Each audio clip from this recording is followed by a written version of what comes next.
Hello everybody and I hope you doing very well. आज हम लोग पढ़ेंगे केमिकल बॉन्डिंग। ठीक है, स्टार्ट करते हैं। सबसे पहले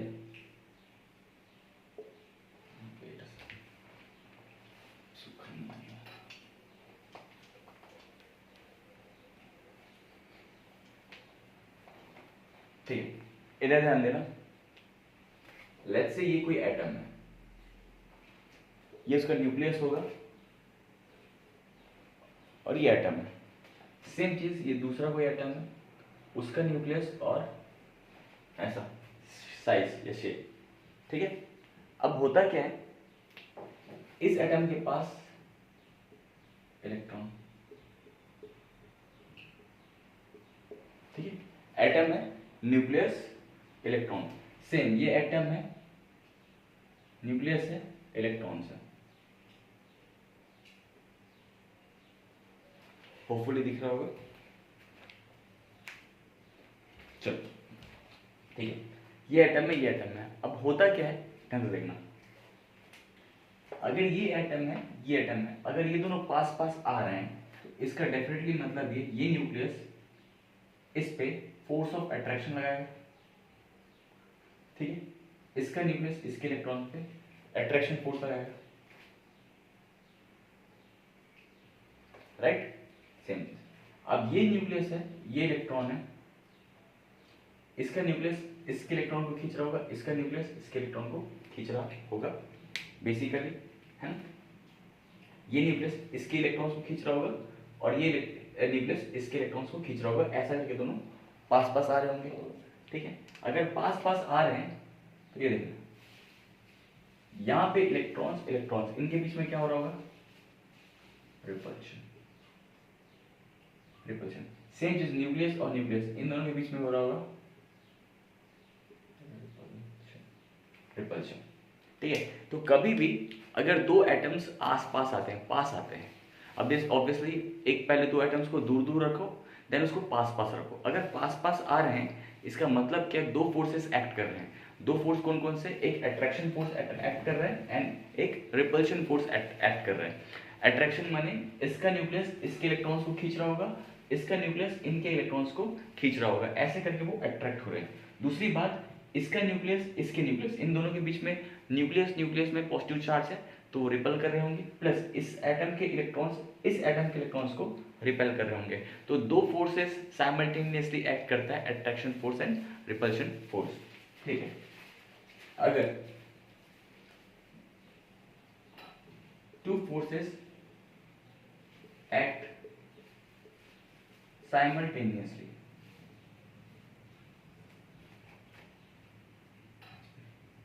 between two different atoms, ठीक है, पहला फोर्स ऑफ अट्रैक्शन। ठीक है, अट्रैक्शन फोर्स किसके बीच में, न्यूक्लियस एंड इलेक्ट्रॉन। न्यूक्लियस और इलेक्ट्रॉन, ये न्यूक्लियस इस इलेक्ट्रॉन के बीच में अट्रैक्शन फोर्स लगता है। दूसरा force of repulsion. Repulsion force किसके बीच में लगेगा, इलेक्ट्रॉन इलेक्ट्रॉन के बीच में and nucleus nucleus. Electron electron के बीच में attraction force, sorry, electron electron के बीच में रिपल्शन लग रहा होगा और न्यूक्लियस न्यूक्लियस के बीच में रिपल्शन लग रहा होगा। न्यूक्लियस और इसके इलेक्ट्रॉन के बीच में अट्रैक्शन फोर्स लग रहा होगा, न्यूक्लियस और इसके इलेक्ट्रॉन के बीच में अट्रैक्शन फोर्स लग रहा होगा। होपफुली आपको यहाँ तक समझ में आया होगा। एक सेकंड, यस, क्लियर, होपफुली यहाँ तक क्लियर होगा। चलो आगे बढ़ते हैं।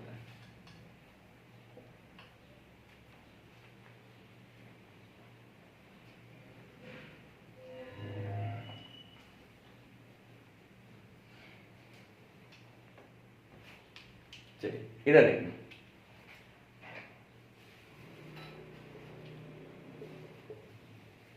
Potential energy diagram. Potential energy diagram देखना,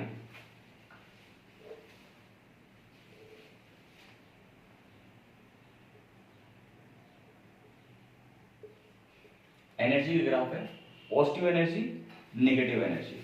ठीक है, ठीक है, सबसे पहली बात, लेट्स से ये एटम है, ये एटम है, दो एटम्स हैं आपके पास, ये वाले ये वाले। अब ये काफी दूर पे है, इनफाइनाइट डिस्टेंस है दोनों के बीच में, ठीक है। ये एटम है, इसके इन्फ्लुएंस से दूर है, ये वाला एटम है जो भी इसके इन्फ्लुएंस से दूर है। ये दोनों दूर दूर है, आपस में अपनी जिंदगी में व्यस्त है। ये वाला इसको नहीं जानता, ये वाला इसको नहीं जानता, तो इन दोनों की पर्टिकुलर कुछ एनर्जी होगी, राइट। होपफुली दिख रहा होगा, ये दो एटम्स हैं, ये काफी दूर दूर हैं, तो इसकी इंडिविजुअल एनर्जी होगी और इसकी इंडिविजुअल एनर्जी होगी। तो लेट्स से क्योंकि एटम्स हैं स्टेबल ही होंगे, ऐसा कुछ नहीं है कि अनस्टेबल होंगे, तो इनकी एनर्जी कुछ यहाँ पर रखी मैंने, ठीक है। नेगेटिव एनर्जी है, स्टेबल है, ठीक। अब ये दोनों एटम हैं, ये पास पास आ रहे हैं, पास पास आ रहे हैं। अब मैंने चीज बताया था, कोई भी दो एटम्स हैं उनके बीच में अट्रैक्शन फोर्स और रिपल्शन फोर्स साइमल्टेनियसली एक्ट करता है। तो अगर ये पास पास आ रहे हैं, इसका मतलब क्या है, फोर्स ऑफ अट्रैक्शन डोमिनेट कर रहा होगा as compare to force of repulsion. तो यहां पे बोलूंगा मैं कि यहां पे एनर्जी कम हो रही होगी। Reason what, force of attraction is greater than force of repulsion, ठीक है। मतलब सिंपल सी बात है, ये एटम ने इसको देखा, इस एटम ने इसको देखा, अब दोनों पास पास आने लगे, पास पास आने लगे। पास पास आने मतलब अट्रैक्ट होने लगे, ये वाला इससे अट्रैक्ट होने लगा, ये वाला इससे अट्रैक्ट होने लगा। अगर अट्रैक्ट हो रहे हैं तो एनर्जी क्या होगी, कम होती जाएगी। एनर्जी कम हो जाएगी क्योंकि ये करीब आ रहे हैं, करीब आ रहे हैं तो अच्छी बात है, करीब आ रहे हैं तो अच्छी हो जाती है, एनर्जी क्या होगी, कम होती जाएगी। अट्रैक्शन मतलब एनर्जी धीरे धीरे धीरे धीरे कम होने लगेगी। देन अट्रैक्ट होते गए यहाँ पे फोर्स ऑफ अट्रैक्शन ज्यादा ही है रिपल्शन से, फोर्स ऑफ अट्रैक्शन ज्यादा है, फोर्स ऑफ अट्रैक्शन ज्यादा है, फोर्स ऑफ अट्रैक्शन ज्यादा है, यस ये पोजीशन है। इस वक्त फोर्स ऑफ अट्रैक्शन और फोर्स ऑफ रिपल्शन एक दूसरे के जस्ट बराबर होंगे। मतलब कहने का मतलब ये है कि अगर मैं ऐसे बनाऊं कि पहले एनर्जी ये थी, धीरे धीरे धीरे एनर्जी कम होने लगी यहाँ पे इस पॉइंट तक के आ गए। अब यहाँ पे बोलेंगे पहला सिनेरियो जो था एट इन्फिनिटी में, मतलब एक दूसरे से बहुत दूर है, तो फोर्स ऑफ अट्रैक्शन जो है वो डोमिनेट कर रहा था फोर्स ऑफ रिपल्शन पे, ठीक है। जैसे जैसे अट्रैक्शन डोमिनेट किया, एनर्जी कम होने लगी और यहाँ पे आ गया। यहाँ पे आए तो फोर्स ऑफ अट्रैक्शन और फोर्स ऑफ रिपल्शन दोनों के आगे बराबर, ठीक है। इसका न्यूक्लियस इसके इलेक्ट्रॉन को खींचेगा, इसका न्यूक्लियस इसके इलेक्ट्रॉन को खींचेगा, दोनों ही अट्रैक्ट होने लगेंगे, कुछ ऐसा हो जाएगा। यहां तक क्या आएगा, अब यहां तक क्या आ गया, इसका मतलब क्या है, रिपल्शन फोर्स भी तो लगी रहा है ना, ऑब्वियसली रिपल्शन फोर्स भी लग रहा है, बट डोमिनेट अट्रैक्शन फोर्स कर रहा था, बोल के ये लोग पास आ रहे थे। अब रिपल्शन और अट्रैक्शन दोनों ही क्या हो गए, बराबर हो गए। अब बराबर हो गए तो अब ये यहीं पे रहेगा, ठीक है, इसी दूरी पे रहेगा। रिपल्शन फोर्स और अट्रैक्शन फोर्स दोनों क्या हो गए, बराबर हो गए। नाउ अगर मैं इससे और पुश करूं इसको, तो यहां पे क्या है, डिस्टेंस कम हो जाएगा, लेकिन यहां पे रिपल्शन फोर्स क्या कर जाएगा, डोमिनेट कर जाएगा। रिपल्शन फोर्स डोमिनेट कर जाएगा अट्रैक्शन पे, और रिपल्शन जब डोमिनेट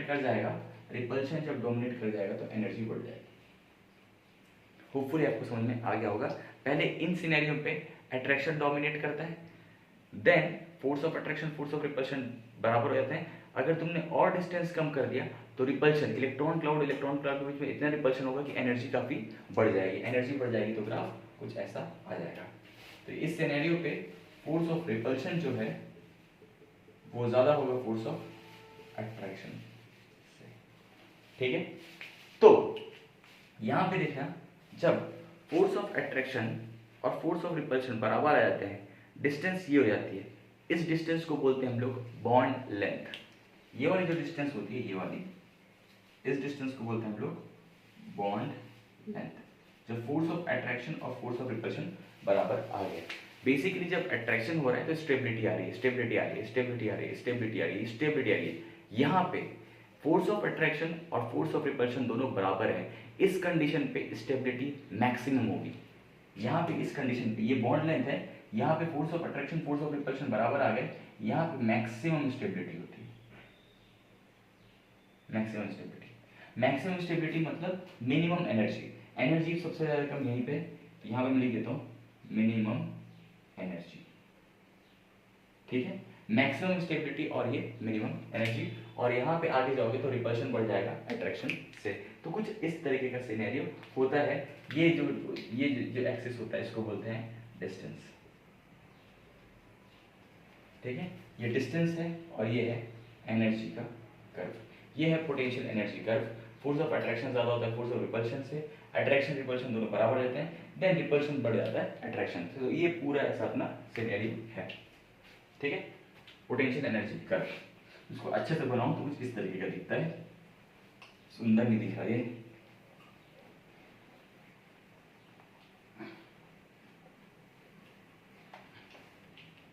कुछ ऐसा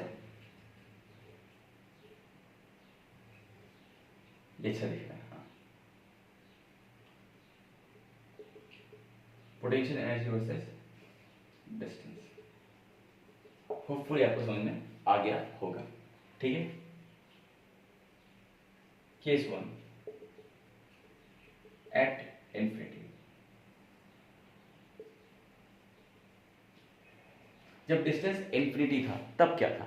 अगर इन्फिनाइट डिस्टेंस में थे तो फोर्स ऑफ अट्रैक्शन जो था, अरे मतलब इन्फिनाइट डिस्टेंस में से पास आ रहे हैं, फोर्स ऑफ अट्रैक्शन ज्यादा होगा फोर्स ऑफ रिपल्शन से।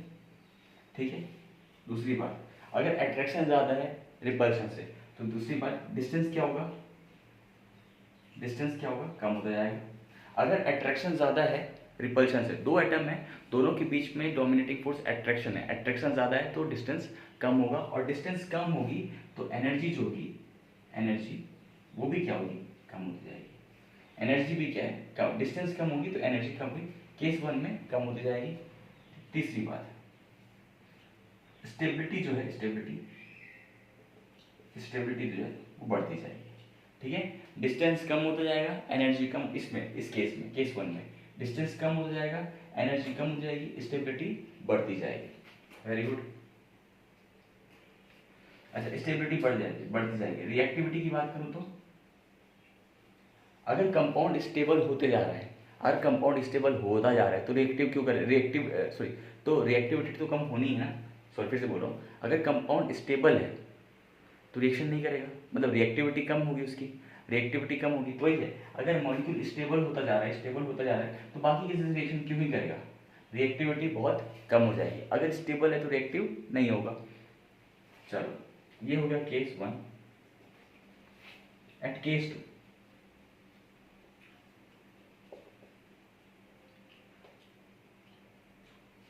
एट डिस्टेंस, कौन से डिस्टेंस पे? बॉन्ड लेंथ वाले, बॉन्ड लेंथ वाले मतलब जब यहाँ पे फोर्स ऑफ अट्रैक्शन बराबर हो जाता है फोर्स ऑफ रिपल्शन से, अट्रैक्शन फोर्स और रिपल्शन फोर्स दोनों बराबर हो जाएंगे, तब हम लोग बोलेंगे कि बॉन्ड बन चुका है, बॉन्ड लेंथ आ चुका है। तो इस कंडीशन पे स्टेबिलिटी जो होगी वो होती है मैक्सिमम, एनर्जी जो होती है वो होती है मिनिमम। स्टेबिलिटी मैक्सिमम होगी, यहाँ पे स्टेबिलिटी मैक्सिमम है, एनर्जी मिनिमम है। और तीसरी बात, रिएक्टिविटी, अगर ये स्टेबिलिटी बहुत ज़्यादा है, अगर कंपाउंड बहुत ज़्यादा स्टेबल है तो रिएक्टिव क्यों ना होगा? रिएक्टिविटी मिनिमम, सबसे कम रिएक्टिव वहाँ पे होगा। होपफुली आपको ये तीनों चीज़ समझ में आ गई होगी। ठीक है, चलो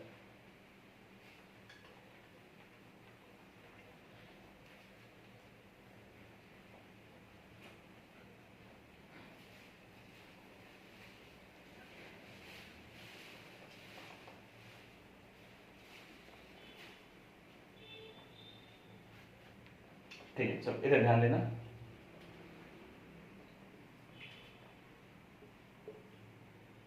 एट केस 3, व्हेन डिस्टेंस, तुमने डिस्टेंस को क्या कर दिया? मिनिमम। अगर तुमने डिस्टेंस कम कर दिया तो क्या होगा? Force of repulsion, repulsion force ज्यादा डोमिनेट करेगा फोर्स ऑफ अट्रैक्शन से। ठीक है, रिपल्शन ज्यादा होने लगेगा क्योंकि अब यार एटम्स को तुमने जरूरत से ज्यादा पास कर दिया तो इलेक्ट्रॉन क्लाउड बिल्कुल पास आ जाएंगे, इलेक्ट्रॉन क्लाउड बिल्कुल पास आ जाएंगे तो रिपल्शन ज्यादा होने लगेगा, रिपल्शन ज्यादा अट्रैक्शन से। दूसरी बात, अगर रिपल्शन ज्यादा है तो एनर्जी क्या होगी? ज्यादा होगी, एनर्जी बहुत ज्यादा होगी। ठीक है, एनर्जी बढ़ती जाएगी तो स्टेबिलिटी क्या होगी? स्टेबिलिटी, अगर एनर्जी कंपाउंड में बहुत ज्यादा है तो स्टेबिलिटी बहुत कम हो जाएगी, स्टेबिलिटी कम होगी। अगर स्टेबिलिटी कम होगी तो तीसरा रिएक्टिविटी, ठीक है। अगर कंपाउंड की स्टेबिलिटी ही कम है, कंपाउंड बिल्कुल अनस्टेबल है, तो रिएक्टिव क्या होगा, वो हाईली रिएक्टिव होगा, रिएक्टिविटी इसकी ज़्यादा होगी। तो ये आप यहाँ तक कैसा समझ सकते हैं, मतलब बेसिकली एनर्जी, बॉन्ड फॉर्मेशन जब होता है तो एनर्जी कैसे मूव करती है। अगर एटम्स दूर दूर हैं तो एनर्जी एक मिनिमम लेवल पे होगी, अगर पास आते गए तो एनर्जी कम होती जाएगी, कम होती जाएगी, कम होती जाएगी, और स्टेबिलिटी बढ़ती जाएगी, स्टेबिलिटी बढ़ती जाएगी, स्टेबिलिटी बढ़ती जाएगी, और एक ऐसा पोजीशन आएगा जब अट्रैक्शन और रिपल्शन बराबर होंगे, उस वक्त एनर्जी मिनिमम पे होती है और स्टेबिलिटी मैक्सिमम पे होती है। देन अगर आपने उससे कम डिस्टेंस कर दिया तो एनर्जी और मैक्सिमम हो जाएगी और स्टेबिलिटी मिनिमम हो जाएगी। इस तरीके का हम लोग यहाँ तक पढ़ रखा है। ओके, चलिए, होपफुली यहाँ तक समझ में आ गया होगा। आगे बढ़ते हैं।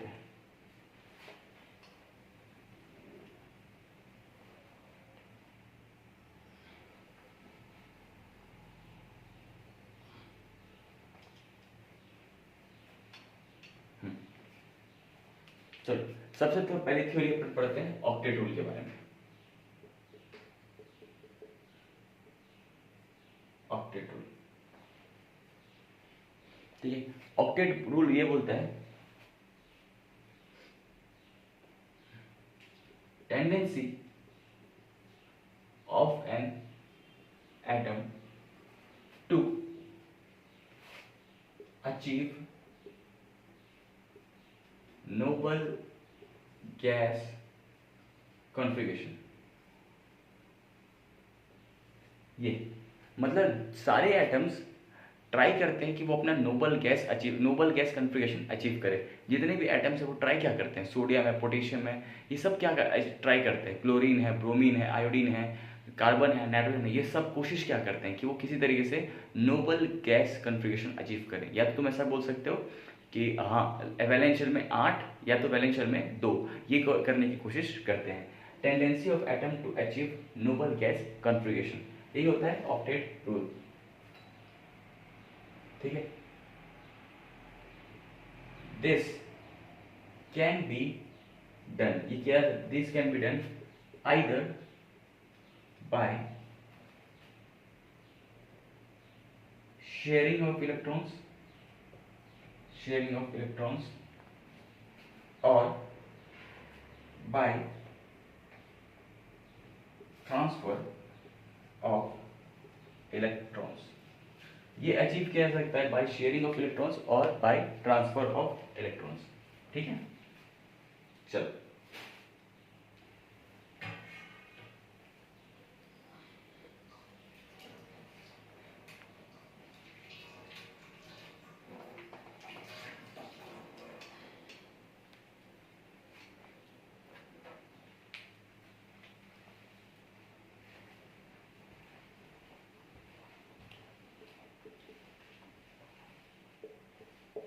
बात करते हैं कोवलेंट बॉन्ड। कोवलेंट बॉन्ड का मतलब क्या होता है, bond formation by transfer of electrons. Electron के ट्रांसफर से जब बॉन्ड बनते हैं तो उसको क्या बोलते हैं, कोवलेंट बॉन्ड। एग्जांपल के तौर पे जैसे क्लोरीन है, क्लोरीन का जो एटॉमिक नंबर होता है वो 17 होता है, ठीक है। अगर ये 17 है तो इसका एटॉमिक नंबर क्या हुआ, 287। इसके वैलेंस शेल में कितने इलेक्ट्रॉन है, 7 इलेक्ट्रॉन है। इसे चाहिए कितने, 8 या फिर 2, ये करने की कोशिश करते हैं। तो एनीवे, क्लोरीन पर 17 इलेक्ट्रॉन्स है, 2, 8 और ये हुआ 7, ये उसका इलेक्ट्रॉनिक कॉन्फ़िगरेशन हुआ। तो अगर मैं इसको ऐसा बनाऊं, क्लोरीन को 1 2 3 4 5 6 7, एक और क्लोरीन लूं 1 2 3 4 5 6 7, ठीक है। इसके पास भी 7 इलेक्ट्रॉन, इसके पास भी 7 इलेक्ट्रॉन। इसको करना कितना है, 8 इलेक्ट्रॉन करना है। तो भाई ये क्या करे, अगर ये अपना इलेक्ट्रॉन इसको दे देगा तो ये तो 8 हो जाएगा, लेकिन ये कितना हो जाएगा, 2 2 4 और 2 6 हो जाएगा। इसको भी 1 इलेक्ट्रॉन चाहिए और इसको भी 1 इलेक्ट्रॉन चाहिए। तो होगा क्या सिनेरियो पे, इसको भी 1 इलेक्ट्रॉन चाहिए, इसको भी 1 इलेक्ट्रॉन चाहिए, तो क्या होगा, तब ऐसा सिनेरियो पे क्या होता है, ये बोलेगा भाई एक काम कर, अपना समझ, मेरे इलेक्ट्रॉन को तू अपना समझ बोलेगा तो 2 2 4 2 6 2 8 टोटल क्लोरीन के पास इलेक्ट्रॉन्स कितने हो गए? क्लोरीन के पास टोटल इलेक्ट्रॉन्स हो गए 8, 2 2 4 2 6 2 8, ये क्लोरीन सेटिस्फाइड हो गया। सेम चीज ये क्लोरीन क्या बोलेगा, ये वाला क्लोरीन बोलता है ठीक है भाई ये जो मेरा इलेक्ट्रॉन है तू भी इसको क्या समझ, अपना समझ मतलब इसके पास भी कितने इलेक्ट्रॉन्स हुए 8, 2 2 4 2 6 और 2 8, इसके पास भी 8 इलेक्ट्रॉन हुए और इसके पास भी 8 इलेक्ट्रॉन हुए। मतलब बेसिकली यहाँ पे हुआ शेयरिंग ऑफ इलेक्ट्रॉन्स और बनने वाला बॉन्ड बना कोवलेंट बॉन्ड, बनने वाला बॉन्ड बना कोवलेंट बॉन्ड। ठीक है, याद है कि तो होपफुली 90 क्लास में पढ़ रखा होगा, इस वजह से मैं इस पे और बातें नहीं करूंगा, डिटेल पे नहीं जाऊंगा।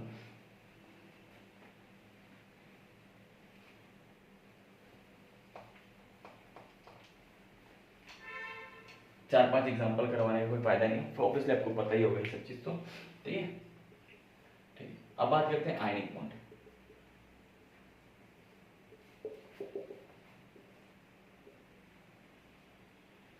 Formation of bond by transfer of electrons, electrons के ट्रांसफर से जो बॉन्ड बनता है उसको क्या बोलते हैं? Ionic bond. कैसे बनेगा देखो, अगर मेरे पास सोडियम है, सोडियम का जो एटॉमिक नंबर होता है वो होता है 11, मतलब 2 8 1। ठीक है, क्लोरीन बात करते हैं, उसका एटॉमिक नंबर 17, अभी पढ़ रखा 2 8 7। ठीक है, क्लोरीन को कितने इलेक्ट्रॉन्स चाहिए ऑक्टेट कंप्लीट करने के लिए? क्लोरीन के वैलेंस शेल में 7 इलेक्ट्रॉन्स है, इसको सिर्फ एक ही चाहिए इलेक्ट्रॉन्स, तो इसका क्या हो जाएगा 8, 2 8 8 हो जाएगा। ठीक है, और वो नोबल गैस कॉन्फ़िगरेशन अचीव कर लेगा। तो बेसिकली Cl को एक इलेक्ट्रॉन चाहिए। सोडियम की बात करते हैं, सोडियम के वैलेंस शेल में कितने इलेक्ट्रॉन्स हैं? 1 इलेक्ट्रॉन्स। उसके बाद फिर कितने हैं? फिर से 1 इलेक्ट्रॉन्स है सोडियम के वैलेंस शेल में। तो ये क्या कर सकता है बेसिकली, अपना एक इलेक्ट्रॉन क्या कर सकता है? लूज। अगर सोडियम अपना एक इलेक्ट्रॉन लूज कर देता है, अगर सोडियम अपना एक इलेक्ट्रॉन लूज कर देता है तो वो बन जाएगा Na+। अगर सोडियम अपना एक इलेक्ट्रॉन लूज कर देगा तो बनेगा Na+ बनेगा और इलेक्ट्रॉनिक कॉन्फ़िगरेशन हो जाएगा 2 and 8। ये इसका इलेक्ट्रॉनिक कॉन्फ़िगरेशन हो जाता है। सेम चीज अगर Cl है, इसी इलेक्ट्रॉन्स को इसने लूज किया, इसने क्या किया? गेन। अगर ये Cl अगर यही इलेक्ट्रॉन को क्या कर दिया? Gain 1 electron. अगर Cl ने ये वाले इलेक्ट्रॉन को गेन कर लिया, अगर ये गेन कर लेगा तो ये बन जाएगा तुम्हारा Cl माइनस बनेगा और ये बन जाएगा 2 8 and 8। ये हो जाएगा 2 8 8 और ये हो जाएगा 2 and 8। और इस तरीके से Na+ and Cl- आपस में बॉन्ड बना लेंगे और बन जाएगा हमारा Na+ Cl- NaCl। और इसी को हम लोग क्या बोलते हैं? आयनिक बॉन्ड, जो कि बॉन्ड फॉर्मेशन हुआ है by transfer of electron. Transfer of electron से जो बॉन्ड बना है उसको हम लोग क्या बोलते हैं? Ionic bond. होपफुली आपको यहाँ तक के समझ में आ गया होगा।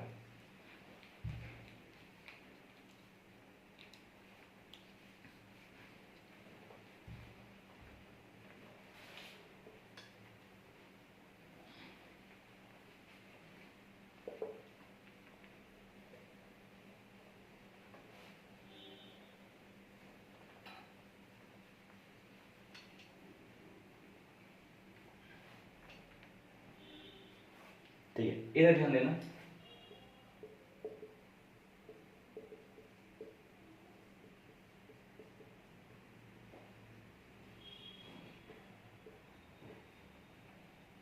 Exceptions of octet rule. Octet rule के एक्सेप्शंस क्या कहते हैं? सबसे पहली बात,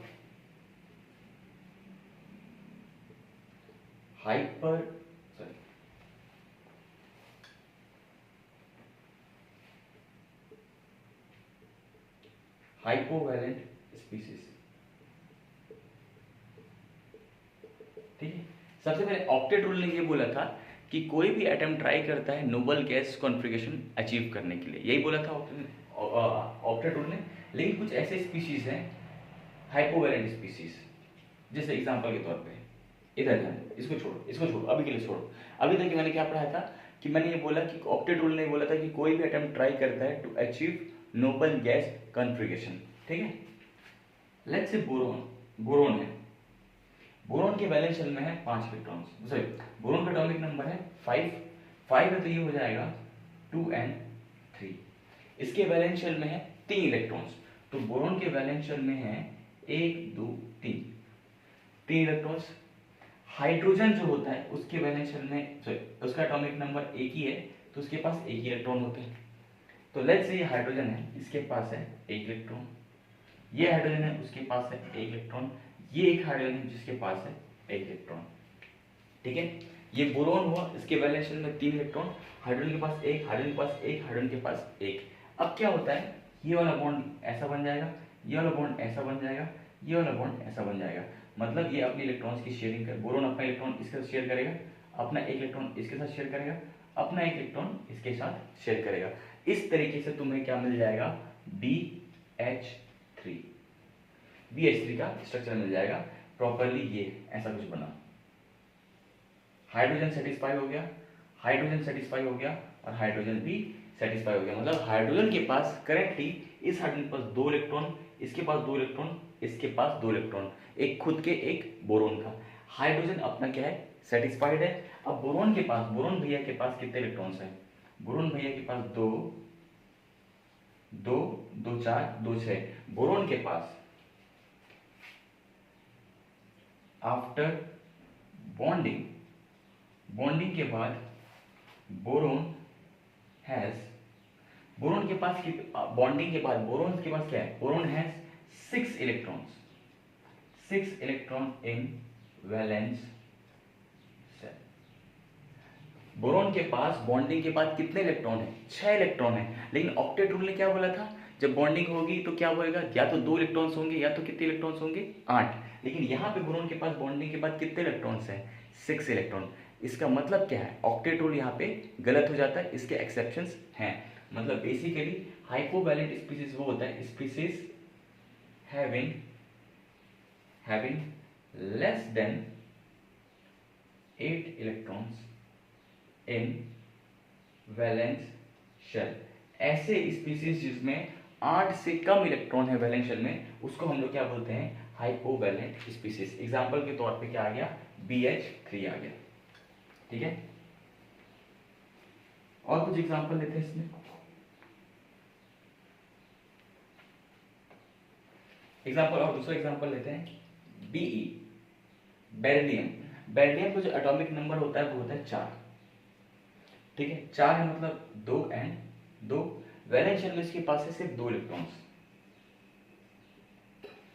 ठीक है। अब मान के चलो ये किसी हाइड्रोजन से जुड़ता है, हाइड्रोजन के पास है 1 इलेक्ट्रॉन, इस वाले हाइड्रोजन के पास भी है 1 इलेक्ट्रॉन। अब होगा क्या, हाइड्रोजन अपना 1 इलेक्ट्रॉन इस बेरिलियम के 1 इलेक्ट्रॉन के साथ शेयर करेगा, इसके साथ शेयर करेगा। अपना जो हाइड्रोजन है उसको कोई दिक्कत नहीं, हाइड्रोजन सेटिस्फाइड हो गया, हाइड्रोजन के पास 2 इलेक्ट्रॉन्स आ गया, हाइड्रोजन के पास 2 इलेक्ट्रॉन्स आ गए, हाइड्रोजन क्या हो गया अपना, सेटिस्फाइड हो गया। लेकिन बेरिलियम जो है हमारा जो बेरिलियम है उसके पास कितने इलेक्ट्रॉन्स आए बॉन्डिंग के बाद, ठीक है। तो यहां पर देखना, आफ्टर बॉन्डिंग, बॉन्डिंग के बाद, आफ्टर बॉन्डिंग के बाद बेरिलियम हैज कितने इलेक्ट्रॉन्स होंगे, 2 and 2 4, एक हाइड्रोजन का इलेक्ट्रॉन, एक हाइड्रोजन का इलेक्ट्रॉन, यहाँ पे 2 यहाँ पे 2। Beryllium has 4 electrons in valence shell. Bonding के बाद बोरोन के पास कितने इलेक्ट्रॉन, बेरिलियम के पास कितने इलेक्ट्रॉन है, 4 इलेक्ट्रॉन्स। तो यहाँ पहले क्या थे, 2 और बाद में कितने हुए, 4।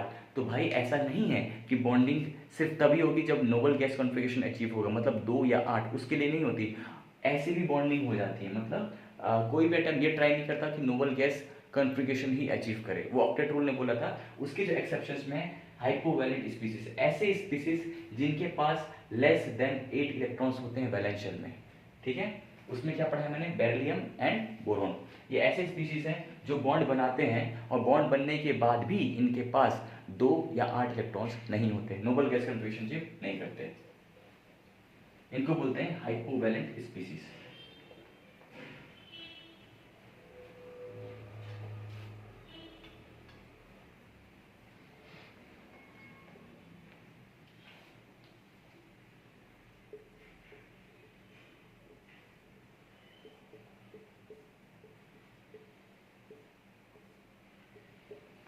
अब बात करते हैं हाइपरवैलेंट स्पीसीज की। हाइपरवैलेंट स्पीसीज क्या होते हैं? देखो, जैसे फॉस्फोरस है, फॉस्फोरस का जो इलेक्ट्रॉनिक कॉन्फ़िगरेशन होता है ना, वो होता है 3s2 3p3, 3s2 3p3 होता है। तो फॉस्फोरस के वैलेंस शेल में है 5 इलेक्ट्रॉन, 1 2 3 4 5। फॉस्फोरस के वैलेंस शेल में कितने इलेक्ट्रॉन? 5 इलेक्ट्रॉन, 3s2 3p3, ये हुआ 5 इलेक्ट्रॉन। ठीक है, फॉस्फोरस के पास एक और ऑर्बिटल होता है, कौन सा? 3d, 3s2 3p3 and 3d 0। ये होगा ना भाई? क्यों नहीं होगा ये? क्यों नहीं होगा? ये बिल्कुल होगा। 3s है, थर्ड शेल का है, तो 3s2 3p3 एंड 3d 0। ये फॉस्फोरस का इलेक्ट्रॉनिक कॉन्फ़िगरेशन हुआ। अब क्या है, फॉस्फोरस के वैलेंस शेल में कितने इलेक्ट्रॉन है? 5 इलेक्ट्रॉन है। 5 इलेक्ट्रॉन मतलब एक Cl से ऐसा बॉन्ड बना सकता है, दूसरे से ऐसा बन सकता है, तीसरे से ऐसा बन सकता है, चौथे से ऐसा बन सकता है, और पांचवे से ऐसा बन सकता है। तो यहाँ पे फॉस्फोरस जो है कितने बॉन्ड बनाया? 5 बॉन्ड बनाया, PCl5। ये PCl5 का स्ट्रक्चर हो गया, PCl5। इसके पास बॉन्डिंग के बाद टोटल इलेक्ट्रॉन्स कितने हैं? आफ्टर बॉन्डिंग के बाद फॉस्फोरस हैज, फॉस्फोरस के पास कितने इलेक्ट्रॉन है बॉन्डिंग पर? 2 2 4 2 6 2 8 और ये 2 10। Phosphorus has 10 electrons in valence shell. Valence shell में after bonding phosphorus has 10 electrons in valence shell. मतलब फॉस्फोरस के बाद बॉन्डिंग के बाद कितने इलेक्ट्रॉन है? 10। इसने क्या, ऑक्टेट रूल ने क्या बोला था? या तो 2 होंगे या तो 8 होंगे। नो वन कैसे कॉन्फ़िगरेशन अचीव करेगा? या तो 2 या तो 8। लेकिन बॉन्डिंग के बाद फॉस्फोरस के पास कितने इलेक्ट्रॉन्स है वैलेंस शेल में?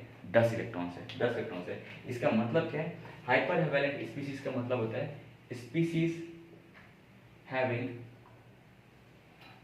more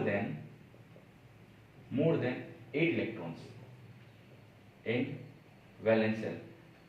ऐसी स्पीसीज जिसमें 8 इलेक्ट्रॉन से ज्यादा इलेक्ट्रॉन है वैलेंस शेल में, उसको क्या बोलते हैं? Hypervalent species. Species having more than 8 electrons, 8 electron से ज्यादा इलेक्ट्रॉन्स वैलेंस शेल में होगा, तो उसको क्या बोलेंगे हम लोग? Hyper valent species. होपफुली आपको यहाँ तक के समझ में आ गया होगा।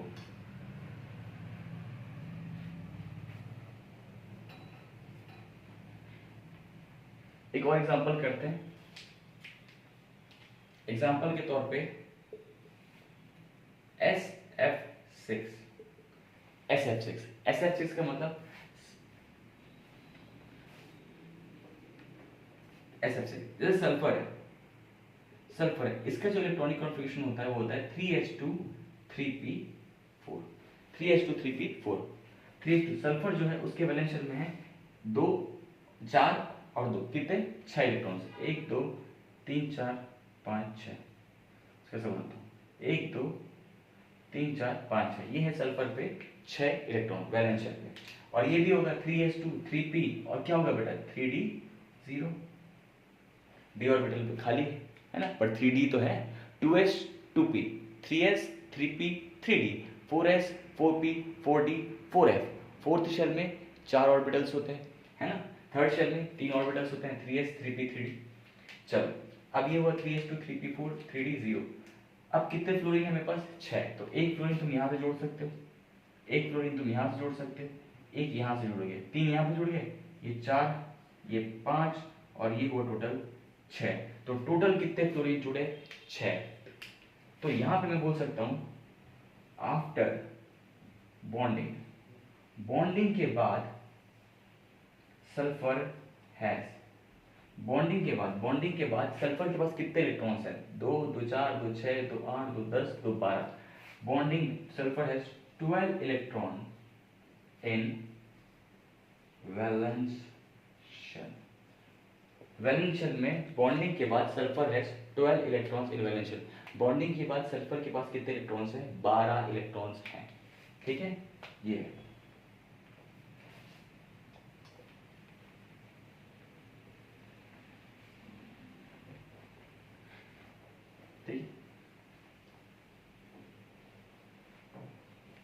ठीक है, अब बात करते हैं ये है what is the reason behind existence of hypervalent species। ठीक है, ये सवाल पैदा होता है कि भाई हाइपरवैलेंट स्पीसीज जो बन रहे हैं उसके पीछे रीजन क्या है। ठीक है, रीजन क्या है, what is the reasons behind the existence of hypervalent species. मतलब तुम बोल रहे हो फॉस्फोरस जो है 5 बॉन्ड बना लेता है, बट भाई कैसे बना लेता है, कैसे बना लेता है 5 बॉन्ड। सल्फर जो है 6 बॉन्ड बना रहा है, कैसे बना रहा है। इसका रीजन है सिंपल सा रीजन है इसका due to presence of vacant 3D orbital, क्योंकि इसके पास फॉस्फोरस के पास सल्फर के पास एक खाली 3D ऑर्बिटल होता है, तो उससे क्या हो जाएगा, 3D ऑर्बिटल है खाली, उससे क्या हो जाएगा। ठीक है, समझ में आया क्या बोल रहा हूँ मैं। हाइपरवैलेंट स्पीसीज जो है उसका मेन रीजन क्या है, सल्फर 6 बॉन्ड क्यों बना पा रहा है, फॉस्फोरस 5 बॉन्ड क्यों बना पा रहा है। इसका रीजन है कि उसके पास एक वेकेंट 3D ऑर्बिटल होते हैं। बट व्हाई, क्यों होता है ये, मतलब 3D ऑर्बिटल हो जाने से क्या हो जाएगा, 5 बॉन्ड बना लेंगे, लेकिन क्यों, कैसे, वो सिखाता हूँ, इधर देखो।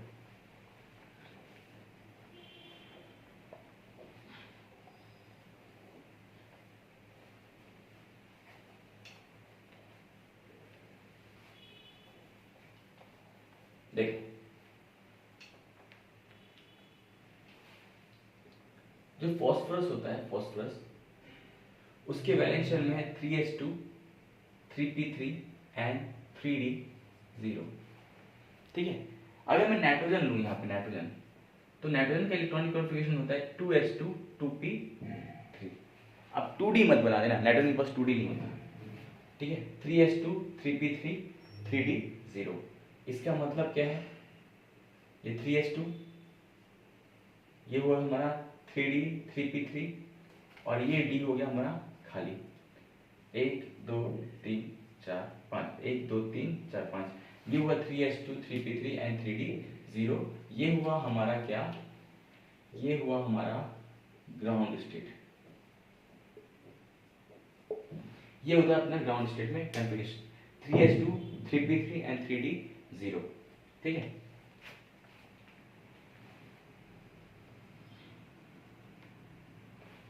ये हुआ अपना फॉस्फोरस का इलेक्ट्रॉनिक कॉन्फ़िगरेशन। अब क्या कर सकता है बेटा, यहाँ पर देखना, फॉस्फोरस के पास टोटल कितने अनपेड इलेक्ट्रॉन्स हैं, 3 अनपेड इलेक्ट्रॉन्स हैं। मतलब एक सीएल को यहाँ से जोड़ सकते हो, एक सीएल को यहाँ से जोड़ सकते हो और एक सीएल को आप यहाँ से जोड़ सकते हो। तो बेसिकली फॉस्फोरस के पास 3 अनपेड इलेक्ट्रॉन हैं, तीनों से आप एक सीएल को इधर से जोड़ दिया, एक सीएल को इधर से जोड़ दिया और एक सीएल को आपने इधर से जोड़ दिया। अब क्या कर सकते हैं, अब देखो ढंग से होता क्या है, ये जो इलेक्ट्रॉन है इस इलेक्ट्रॉन को फॉस्फोरस इस तरफ तो भेज सकता है ना, एक्साइट कर सकता है ना, अपने इस इलेक्ट्रॉन को इस साइड पे भेज सकता है फॉस्फोरस। इसको बोलते हैं हम लोग एक्साइटेड स्टेट मतलब इलेक्ट्रॉन को यहाँ से लोअर एनर्जी से हायर एनर्जी पे शिफ्ट करना। अगर ये कुछ ऐसा करता है तो फॉस्फोरस कुछ ऐसा दिखेगा,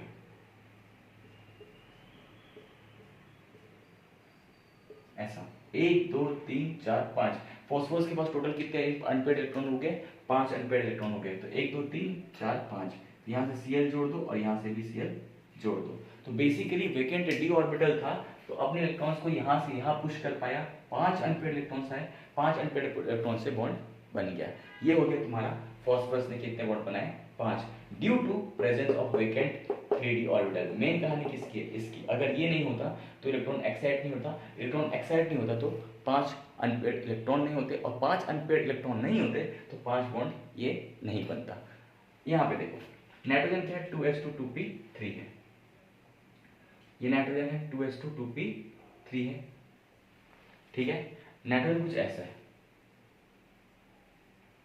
ये इसका ground state configuration, ground state. Nitrogen के पास अभी ये 2 इलेक्ट्रॉन, ये 3 अनपेड इलेक्ट्रॉन। ठीक है, अब एक Cl के साथ ऐसा जुड़ गया, एक Cl के साथ ऐसा जुड़ गया, एक Cl के साथ ऐसा जुड़ गया, ठीक है। अब इसके पास क्या है, लोन पेयर है। अब ये इलेक्ट्रॉन वापस से किसी को बटा, अब ये अपने इलेक्ट्रॉन्स को यहाँ पे कहीं से भेज के सॉरी, इसके पास एक पेयर्ड इलेक्ट्रॉन है, एक लोन पेयर है। डी ऑर्बिटल इसके पास होता तो ये अपने आप को क्या कर लेता, एक्साइट कर लेता, एक्साइट करके 5 अनपेयर्ड इलेक्ट्रॉन बनते, 5 अनपेयर्ड इलेक्ट्रॉन करके बॉन्ड बना पाता। लेकिन इसके पास कोई डी ऑर्बिटल नहीं है, नाइट्रोजन के पास कोई वेकेंट डी ऑर्बिटल नहीं है, लेकिन फॉस्फोरस के पास था, फॉस्फोरस के पास था तो उसने एक्साइट करके बॉन्ड बना लिया। लेकिन नाइट्रोजन के पास कोई भी डी ऑर्बिटल नहीं है, डी ऑर्बिटल नहीं है, इसकी वजह से वो एक्साइट नहीं कर पा रहा है। एक्साइट नहीं कर पा रहा तो टोटल कितने बॉन्ड बनेंगे, 3 बॉन्ड बनेंगे, क्योंकि अनपेयर्ड इलेक्ट्रॉन भी हमारे पास कितने हैं, 3 हैं। यहाँ पर टोटल अनपेयर्ड इलेक्ट्रॉन 5 हैं। होपफुली आपको समझ में आ चुका होगा कि यहाँ पे जो हाइपर वैलेंट स्पीसीज जो बनते हैं उसका मेन रीजन है due to presence of vacant D orbital, ताकि वो इलेक्ट्रॉन को एक्साइट करके ज्यादा अनपेयर्ड इलेक्ट्रॉन क्रिएट कर ले एंड देन बॉन्ड बनाए। Same goes for sulphur. और यही है नाइट्रोजन, नाइट्रोजन क्यों नहीं बना पाता 5 बॉन्ड, बिकॉज इसके पास कोई वेकेंट डी ऑर्बिटल नहीं है। अगर कोई तुमसे पूछे कि वाई फॉस्फोर PCl5 एग्जिस्ट लेकिन not NCl5, why PCl5 exist but not NCl5, तो उसका रीजन तुम यही बोलोगे because phosphorus has vacant D orbital. अगर जिस भी एटम के पास वेकेंट डी ऑर्बिटल होगा तो वो हाइपर वैलेंट स्पीसीज बना पाएंगे। चलिए आज के लिए मैं लेक्चर यहीं पे समाप्त करता हूँ, इसके आगे हम लोग बाद में कंटिन्यू करेंगे। मैं एक नई सीरीज शुरू की है केमिकल बॉन्डिंग, बिकॉज ये बहुत इंपॉर्टेंट टॉपिक है, बिना इसके हम लोग कुछ भी नहीं पढ़ सकते। ये बहुत इंपॉर्टेंट चैप्टर होता है, अगर ये तुम्हें आती है तो तुम्हारा पूरा केमिस्ट्री का बैकग्राउंड बहुत अच्छा हो जाएगा, तुम्हारा बेसिक बहुत ज़्यादा स्ट्रांग हो जाएगा। Thank you so much.